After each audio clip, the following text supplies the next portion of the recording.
اعوذ باللہ من الشیطان الرجیم بسم اللہ الرحمن الرحیم۔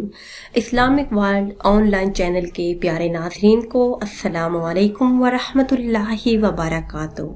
ناظرین و سامعین، جیسا کہ آپ سب جانتے ہیں کہ تحریک لبیک کے صدر علامہ خادم حسین رضوی وفات پا چکے ہیں۔ اللہ عز و جل ان کو جنت میں اعلیٰ مقام عطا فرمائے اور ان کے صدقے ہماری مغفرت فرمائے، آمین ثم آمین۔ آج کی اس خاص ویڈیو میں علامہ خادم حسین رضوی کی زندگی کے بارے میں آپ کو بتاتے ہیں۔ علامہ خادم حسین رضوی نے 1966 میں اٹک کے علاقے یکاتوت میں آنکھ کھولی۔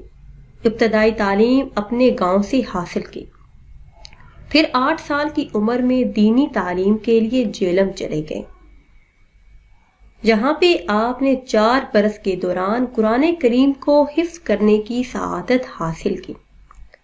1980 میں لاہور کے جامعہ نظامیہ رضویہ سے درس نظامی کی تکمیل کی۔ 1993 میں محکمہ اوقاف میں پنجاب میں ملازمت اختیار کی۔ ستمبر 2017 میں تحریک لبیک کی بنیاد رکھی۔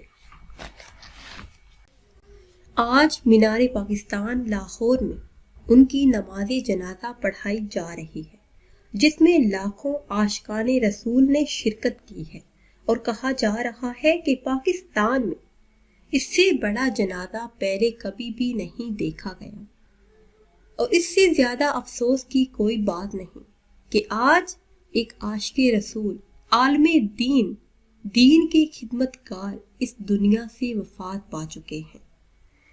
اللہ عز و جل سے دعا ہے کہ اللہ پاک ان کی بے حساب مغفرت فرمائے اور ان کے صدقے میں ہماری بھی مغفرت فرمائے، آمین ثم آمین۔